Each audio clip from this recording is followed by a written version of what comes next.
Hai semua, ketemu lagi di channel Masak Leni Puspitasari. Gimana nih kabarnya teman-teman? Semoga kalian sehat selalu ya. Di video kali ini temenin aku lagi yuk bun bikin kue tradisional yang masih disukai banyak orang. Cocok untuk isian snack box, ide jualan, atau sajian acara di rumah. Dicatat dulu bun bahan-bahannya, resep dan takaran lengkapnya kalian bisa lihat di kolom deskripsi. Buat teman-teman yang baru bergabung, silahkan subscribe dan aktifkan dulu tanda loncengnya ya, biar kalian gak ketinggalan kalau aku update video terbaru. Oke bun, langsung aja yuk kita ke cara membuatnya. Yang pertama, aku sudah siapkan kelapa parut yang sudah dikerik kulitnya, tambahkan dengan 1/4 sendok teh garam, kemudian aduk sampai tercampur rata. Ini sudah tercampur rata dan siap kita kukus.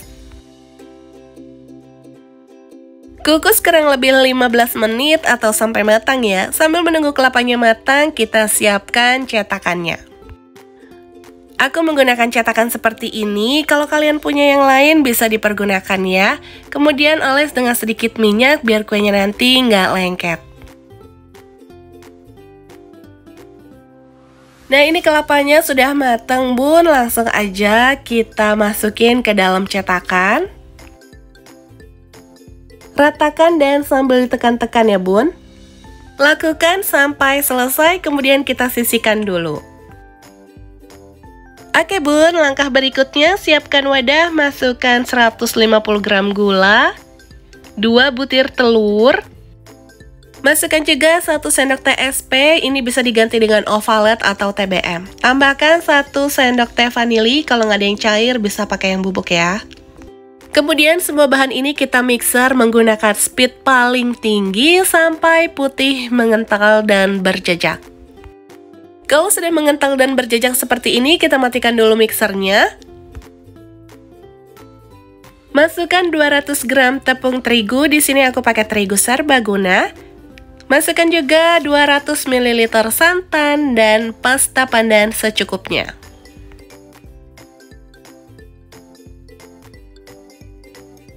Kemudian mixer kembali dengan menggunakan speed paling rendah sebentar aja bun sampai tercampur rata.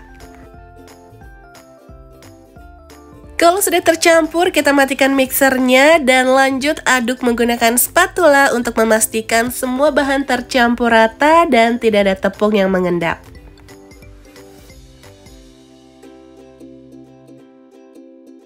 Oke bun, ini adonannya sudah siap ya. Kemudian langsung aja tuang adonan ke dalam cetakan. Isi setengah cetakan, jangan sampai penuh karena nanti dia akan mengembang saat kita kukus.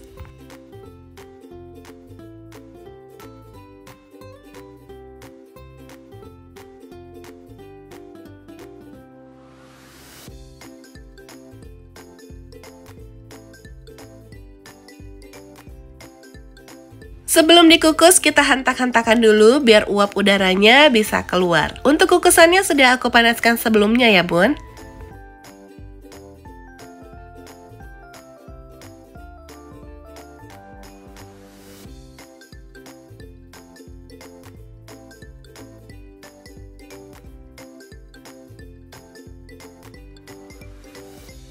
Kukus sekitar 5-7 menit. Untuk tutup kukusannya jangan lupa dilapisi dengan kain bersih agar uap airnya tidak menetes ke atas kuenya. Setelah 5-7 menit dikukus, kuenya sudah matang, bisa langsung kita angkat.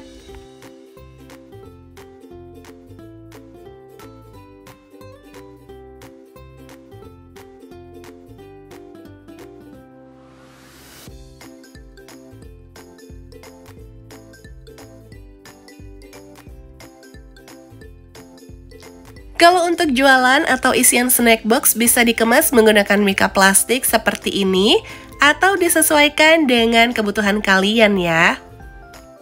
Suatu resep ini kita bisa menghasilkan sekitar 20 buah kue.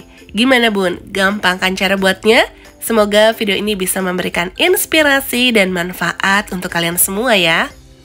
Kue putu ayu ini rasanya enak, manisnya pas, gurih, dan lembut. Selain rasanya enak, tampilan kuenya cantik dan menarik kan? Cocok dijadikan sebagai ide jualan nih bun. Penasaran sama rasanya? Langsung aja bikin di rumah ya bun. Kita lihat dalamnya. Wow, matang dengan sempurna ya. Rasanya enak dan super lembutnya. Oke bun, sampai di sini dulu ya videoku kali ini. Jangan lupa like jika suka dengan videonya. Silahkan share video ini sebanyak-banyaknya biar video ini lebih bermanfaat lagi untuk orang banyak. Terima kasih sudah menonton video ini sampai habis. Sampai ketemu di videoku selanjutnya. Deh.